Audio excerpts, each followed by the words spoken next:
Purcell and Destiney McPaul. Open floor to questions. We'll go to Robbie first.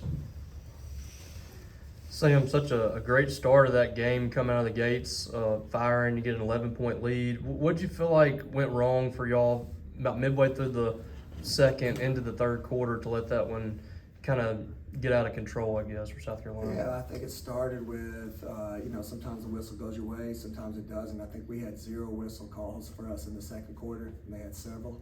So then the game started slowing down. They got to the line, and then you can't have 7 turnovers in 1 quarter.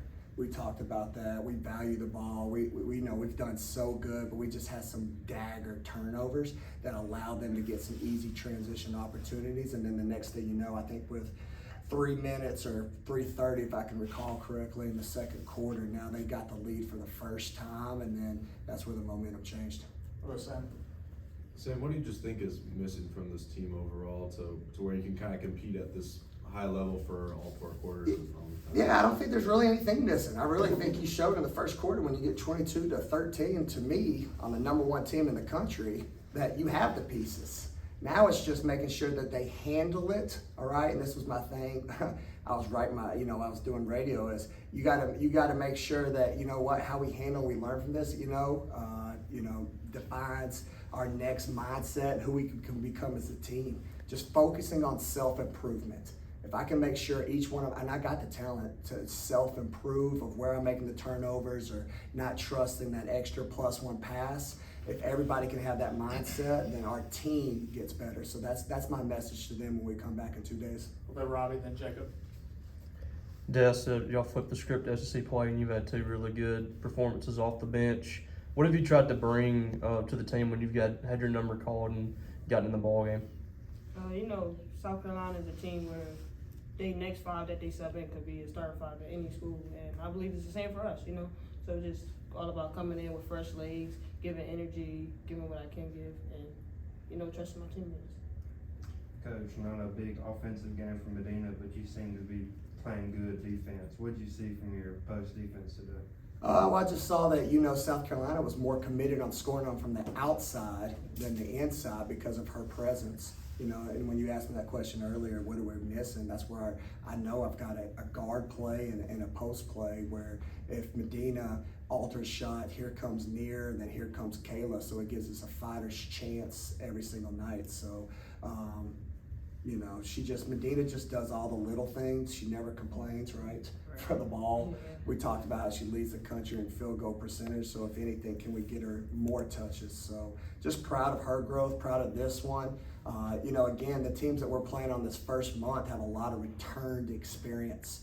Me and Destiney were just talking about just some of the tone we need in that second quarter when you could feel them coming, that we've got to collectively understand that we need to have a demeanor about us, that we punch somebody in the face, not literally, but stay on their necks when, you've got the lead that this team will have to learn from this game tonight. We're on the back and then up to Benjamin. What do you feel like you got from Jerkayla and Medina early on that helped you out to that big start? Yeah, just, look, like we said, Jerk's one of the best players in the country. She lives for this moment. I thought she just had a demeanor about her that, she made some tough shots, but most important was playing on both ends. And then your question about Medina, what was that? Just what do you feel like she was able to bring in that first quarter? Yeah, just presence. We had a great job in executing. That's something we worked on. We had a lot of pick and rolls. And then when we subbed Jerk, that's where Destiney came in and you saw some electric plays.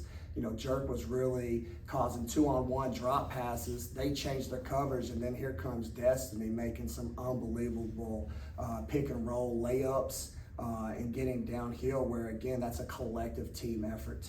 And we talked about this game that it was going to have to be multiple bodies. All right, they played several kids, 15, 16. I'm looking here at the box score. So we had to rotate and we had to do it together as a team, and I thought we did that. But again, the 20 turnovers were the dagger.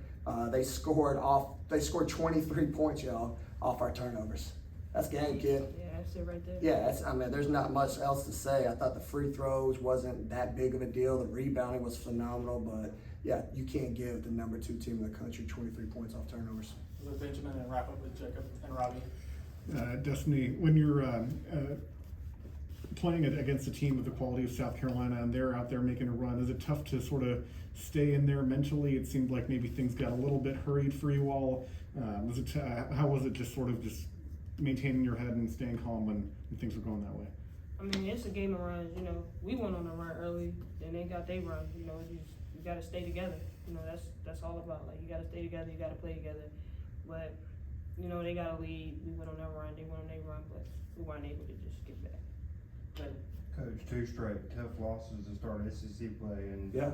what was kind of the message of your team after the game, knowing you have to Oklahoma as a ranked team coming in on Thursday? Yeah, I mean, Destiney especially, and the rest of my young women, they came here for this, right? You got to just continue to focus on improving. And I mentioned it earlier. If you can focus on self-improvement, all right, just like her, she's done an unbelievable job for me this year. She's continuing to get better. You know, if each one of my individual players can have that mindset, then our team will get better. And when your team gets better in the SEC, then you're ready for March Madness and you're ready for deep runs. So that's where I'm trying to help them understand. Just focus on the next game. Everybody talks about, you know, how we got 5 out of 6 out the gate. Who cares? The most important game is the next one. And so that's the message to my team. All right, final question with Robbie. Destiney, coach has been talking about the issues with turnovers since before the season started, and I know y'all been working on it in practice, things like that. I mean, what do you feel like is the biggest issue with y'all in that regard, and how do you feel like y'all can fix that? I mean, watch film. You know, watch film. You know, the way you get better is you watch, see what you did wrong. You know, learn from it, talk about it. You know, you want to make mistakes. You ain't gonna be perfect, but turnovers have been our biggest issue so far. We got to take care of the ball. You know, we can't give these teams extra possessions because that's where we lose at.